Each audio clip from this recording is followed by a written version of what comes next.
Hey everyone, my name is Chris Lambert, and on this channel we talk Kanye West, and today we are talking Donda. When's it coming out? Is it coming out? It is currently 9:35 p.m. Central Time, so we are 2.5 hours away from midnight. In the East Coast, it's 1.5 hours. So Kanye kind of promised, softly promised through commercials and letting other people speak for him and Def Jam itself that the album is going to come out on Friday. And throughout the day, people in his camp have been kind of steadfast in saying the album is coming out. I think it just in summation, the thing that we know is that Kanye has continued to stay planted in Mercedes-Benz Stadium with Mike Dean, with the rest of his team, trying to make this happen. So it feels like there's at least activity, where in the wake of the Jesus is King experience in 2019, it seemed like Kanye was just like, well, I'll finish the album when I finish the album. He didn't promise a release with those experiences. This one he did. So it seems like he's at least a little more motivated. It might not be a month that we have to wait for the album to come out with like Consequence trying kind of like poking him, being like, are you going to release Jesus is King? Are you going to release it? Are you going to release it? Here it seems like there's actively people, including Kanye, wanting to have this out today. So we're going to go through some of what we know just right now from people throughout the day. Justin LeBoy is first up, which I don't know much about Justin. I know when he was first with Kanye last week in Vegas, I saw like grumblings from people being like, oh no, not Justin. I guess being a social media personality and kind of an active one and a loud one, you get your range of people that just don't like your brand of whatever it is you're doing. But I haven't seen Justin say or do anything where I'm like, oh, I get it. It's just like, he seems fine to me. But last week he was with Kanye in Vegas, and he was the one that kind of kicked off all of this, as he said the album's done. He heard it with Kevin Durant. It's amazing.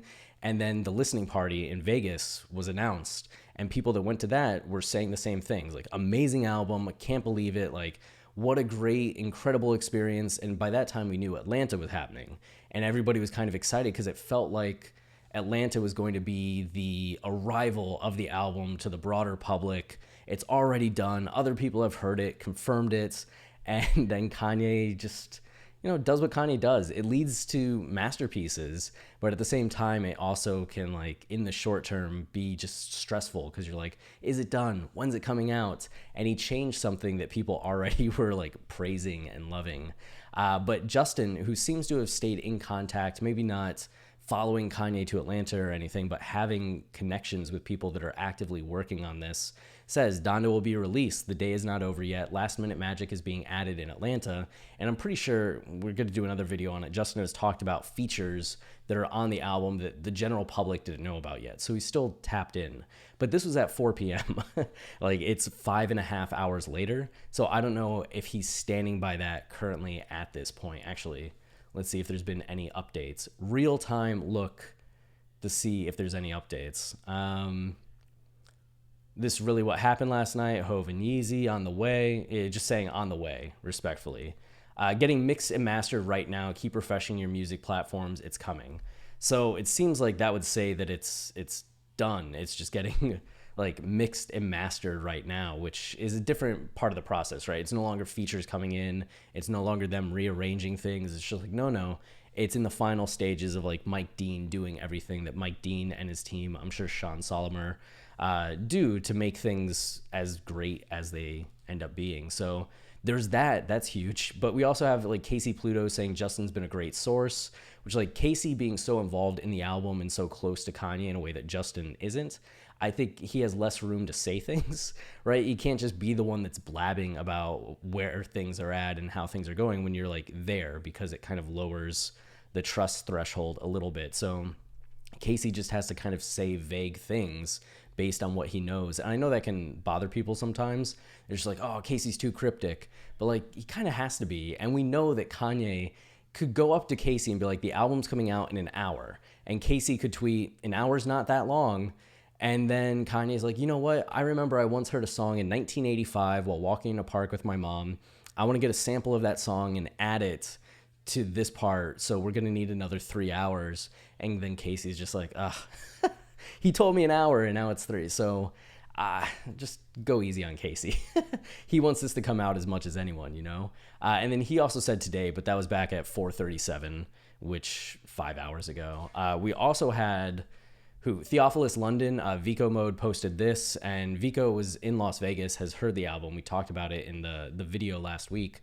But London, who actually talked about Last Nights as giving some insight into what the process might be in the aftermath of Kanye not releasing the album, as London has spent time with Kanye in album mode, just saying, guess who's going to jail? Mood for Donda tonight, as I have to lean in to read that. So he was also like kind of keyed in. He still has connections to Kanye's team. Just it seems also anticipating that the album is going to come out tonight. And then you have Dylan Farella, who I don't know much about Dylan. I know I'm following him because there was something involving Kanye that had me following him. But he said, Donda been in production all day, finishing up mixing now. Soon to the DSPs, digital service providers. I learned that because I didn't know it and you all told me. So thank you. See, this is growth. This is character development on this channel. Should drop by midnight, worth the wait. So that's what Dylan's saying. And then remember the album drops on Kanye's time and Kanye's time alone. Unless it's your first rollout, you know anything can happen. And then tweeted what I heard latest on the project. Didn't realize fans would then want to kill me for sharing.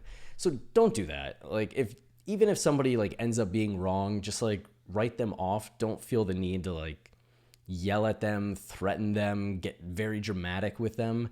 It reflects poorly on the community in general when just individuals do that. I know that's not going to stop everyone from doing it, and that a majority of you, I'm guessing, didn't do that and already know that. But just a reminder to have some patience with people.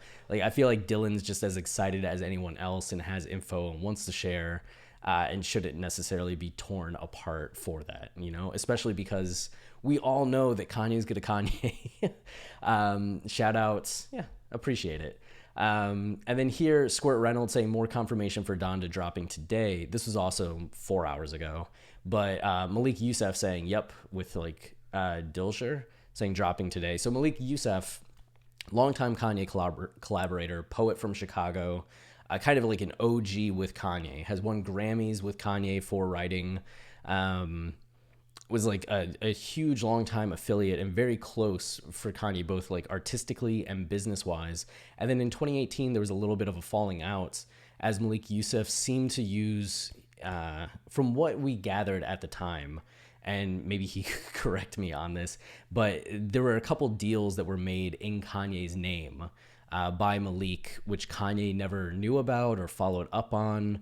Like there was a sunglasses company that apparently was working with Kanye, even though Kanye knew nothing of it. And that led to a little bit of a falling out between the two of them. But we know that most Kanye fallouts are like just moments in time, and that he eventually just wants to be cool with people.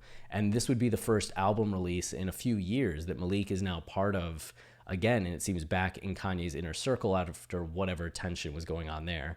So Malik has been posting like from inside, giving updates, and he's been kind of adamant with saying like today, it's being worked on. So while we don't know exactly what is happening, we do know it's being worked on. So I think as much as our anticipation is how great it is, we can kind of rest in the fact that like something is happening, and until everybody else quits, and then we can lose hope. But as long as everybody else is working on it, like maintain hope. Just gotta have to maintain some patience too, because we don't know when.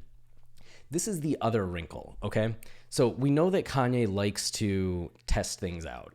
Ever since before College Dropout, he would just rap things at people. Be like, what do you think of this verse? And rap the verse at him. What do you think of this song? And rap the song at him. And he would do that to bus drivers, waitresses, like hotel clerks, like anyone and everyone, people he just met. When he was on set for Anchorman 2, just for a day filming a quick scene, he kept bringing people in, like people at catering, other actors, like production people, to hear music he was working on and give their opinions. Like he stopped Judd Apatow and was like, here's this song. Like, what do you think of this song? Then there's the infamous Seth Rogen story where he pulled Seth Rogen's wife, into a van and rapped the entirety of Life of Pablo at them. It wasn't just like he played the Life of Pablo, he rapped it. Like he sat across from them and just rapped the Life of Pablo, making direct eye contact the whole time, which is amazing. Like Rogan said he loved it, but it was also just like, what is happening?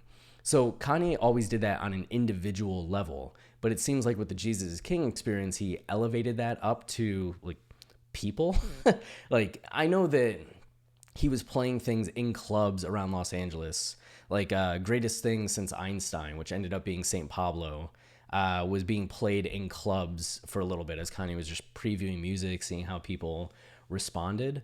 But the Jesus is King experience is the first time I remember him doing these listening parties with like raw, unfinished music just to see how people responded and then going back and making edits based off of that. And it seems like that's what he did in Vegas and Atlanta as well. And it seems like he may not have gotten the reaction he wanted in Atlanta because the sound system was so overwhelming. And I can't stress this enough. And I'm sure if you're watching videos consistently, you've heard us talk about this so many times now, but it was like, I don't want to say it ruined the music because it didn't. There was still like beauty to the music, of course, but it just distorted it. It was like watching a video in 240, like is 240 whatever like the lowest quality could be. Like you can still tell what's going on screen. Like this is an action scene, this is an emotional scene, but you just don't get any of the details. And that's kind of the experience to listening to the music in the stadium. So Kanye is supposed to perform at Rolling Loud, right? We know that's kind of. He hasn't said anything, right? So everything's being said by other people. But Consequence posted Rolling Loud, Donda, July 25th, 2021. So Las Vegas, he had one version of the album. Atlanta, he had another version. The question is, does he drop the final version and play that at Rolling Loud? Or is he still tinkering and does he want another live audience experience before making the final edits to everything? So that's kind of the last wrinkle. Like I could imagine him just dropping because he wants Donda out. The digital service providers want Donda out. Def Jam wants it out. And then Kanye kind of Life of Pablo's it and makes some adjustments here and there. Or I can see him holding off until after Rolling Loud. And it might taking another couple days after Rolling Loud when he processes the feedback to this experience. So I feel like Rolling Loud is kind of the next benchmark we should be looking for. If the album's not out tonight, then we should just assume that he's kind of aiming for this, and we'll see what happens in the aftermath of the Rolling Loud experience, if Rolling Loud even happens at this point. So I think we're still in wait and see. I wish I had more like inside information for y'all and could be like, this is what I know, but unfortunately I am like Jon Snow and I know nothing at the moment aside from just gathering all of this information. But as things happen, if I'm not asleep, because I'm still exhausted from essentially being up 24 hours from traveling to Atlanta and getting back from Atlanta, I'll be making videos, or Travis will be, one of the two of us. But until then, if you're enjoying the channel and you want to support us, the easiest way is to like, subscribe, or comment, as any of those things tell YouTube this is a channel people like, and then they show it to others, which goes a long way to helping us build our audience. And you all have been doing a fantastic job of that, so thank you very much. And again, a special shout out to everyone that we got to meet at the Donda listening experience. It was great to meet so many of you, and you made us feel really good about what it is we do, so thank you. And that's it for this video. Until next time, stay wavy and keep it loopy. Cheers.